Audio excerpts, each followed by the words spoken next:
I want to talk about why some cultural phenomena, why some culture is perceived as posh. Because the English National Opera is very accessible. So the obvious answer to that question, because it's so expensive, James, that's not relevant here. That's actually wrong here.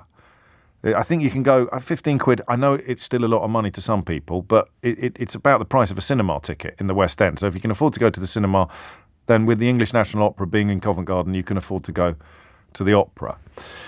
Shakespeare's plays were full of groundlings, as they were called. You know, people that someone with a certain worldview might call plebs. People who were not posh would go to Shakespeare's plays. Mozart was hugely popular with hoi polloi, as the Greeks would say.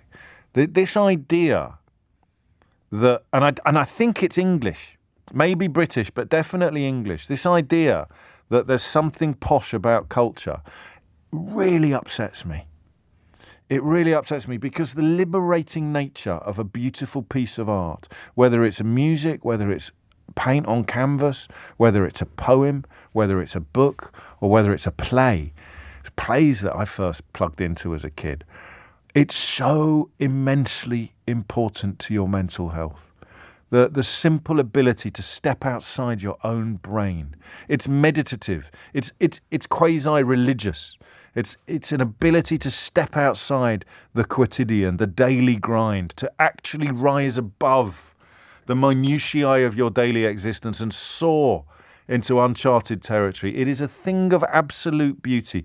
And if you are laughing at me now, which I completely respect, if you are laughing at me now, that is tragic, because it means you don't know what I'm talking about, which means you've never had that experience, which means you've never been lucky enough to have a teacher or a parent or a friend or an accidental encounter with a radio and some music come. You've never had that experience. Maybe some people get it at the football, actually, at an amazing sporting event, which can be a mixture of religious and theatrical, when you feel yourself soaring. When Kidderminster Harriers went 1-0 up against West Ham in the FA Cup last season, I had a spiritual experience. But I've had that experience in theatres, and I've had that experience in my own home, listening to a certain piece of music or reading a book. And why in this country are the words I have just said in any way emblematic of something that is linked to social class? Why? I do not get it. I do not get it at all. If you read The Ragged-Trousered Philanthropist, if my own maternal grandfather was still alive, they would share with you stories of cultural enrichment and cultural encounters, whether it's playing a classical music instrument or having the complete works of William Shakespeare in the house. The idea that these things are middle class or posh is a national tragedy, a genuine national tragedy. And I think there's a strand of conservative thought that wants to make it worse, that somehow wants to make it elite, more elite, and I don't understand why. And oddly, I think of Billy Elliot. I think of the power of that film, which of course became a stage musical. Which way round was it? What came first, the film or the stage musical? I forget. It doesn't matter. I think of that story, that incredible story about a lad from a deprived community discovering the transformative nature of art, in his case, ballet dancing. And somehow that film touched everybody. It didn't just touch people who like ballet. It was like the best ever backstory on a national TV talent show. And that proves that I'm right. It proves that somewhere deep inside us, we all get it. We all understand the transformative nature of culture and art, whether it's high, middle brow or low. We all get it, because otherwise Billy Elliot wouldn't have been one of the most successful films of the last 20 years. Wouldn't be a byword now for breaking down class barriers that are erected around certain cultural pastimes and certain cultural events. Why shouldn't a lad from a deprived mining community go on to dance at the Royal Ballet? Why the hell shouldn't he? And why shouldn't kids from his part of the country enjoy watching ballet? or listening to opera, watching opera, or going to the theatre, or reading books.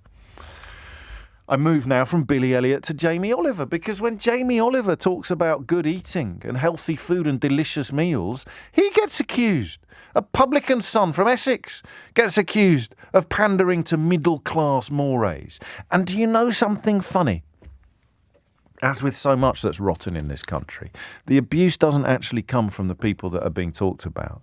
You don't find genuinely working-class people standing up and saying, oh, I hate healthy food and books. It comes from people like Nadine Dorries trying to somehow portray Pursuits or the Daily Mail attacking Jamie, trying to somehow portray self-improvement as being patronising, to portray aspiration, if you like. Oh, it's fine if you're talking about money and jobs and the proof that you don't need trade unions, you just need to work harder or get a better job. But the inner life, empathy, imagination, beauty, poetry, power, why the hell should they be confined to kids like me who went to private school or kids who are lucky enough to have someone in their life that can open these doors, that can kick down these barriers erected by people who insist that there's something somehow middle class about books or healthy food? It breaks my heart. Why are we so weird about this in this country? 0345 6060 973. Why is this country a place where we are told from a very early age that the inner life, the imagination, the magic of art and culture is something that is the sole preserve of the wealthy or the privileged? Where does that come from? And prove them wrong for me. Are you somebody who, according to this bizarre model of looking at the world, you shouldn't be interested in something that you're interested in? Your kid shouldn't be a ballet dancer. You've got no business enjoying opera. Why are you listening to classical music? What sort of a social class? Do you see, how can it be so intrinsically linked, culture and class? It doesn't happen in other countries. It certainly doesn't happen in France. The idea that these areas of culture are a preserve of the privileged few. And that is why it is an absolute travesty that an organisation like the English National Opera, which I only recently learned about myself, has done so much to make opera accessible to people who would never be able to afford to go to some of the more highfalutin venues in the country. It breaks my heart. You remember when Dominic Raab took the mickey out of Angela Rayner for going to Glyndebourne? Do you remember that? What an absolute shocker that man is. Why the...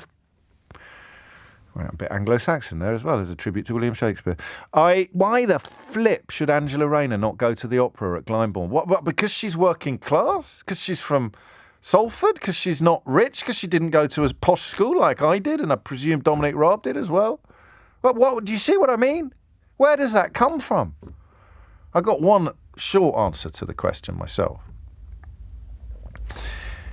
Empathy is the enemy of fascism. The most powerful enemy of fascism is an ability to empathise with somebody else. If people in this country were currently imagining sitting in a dinghy in the middle of the English Channel with their own children, how do you think all the racist rhetoric would be landing at the moment that's been pumped out from all the usual suspects? How do you think Suella Braverman's use of the word invasion would land if you were somehow capable of imagining the desperation that prompts many people to get into those dinghies? Maybe not all of them. If you need that little bone, you can have it. You go and gnaw away on that little bone. Some of them aren't desperate, but the ones that are, imagine it was your kids. And you're never going to be able to do that unless you perhaps watch a film or read a book or somehow get inside somebody else's life. And that's what art does. And so that, for me, is one reason, perhaps, why a certain type of right-wing politician or commentator or columnist thinks that culture is best kept away from ordinary working people. That's pretty scary, right? Empathy feeds the imagination. Imagination allows you to empathise. And the ability to empathise means you won't let governments treat people appallingly, whether they're refugees or trades unionists, single mothers or nurses. 0345 6060 973. It's 20 past 11.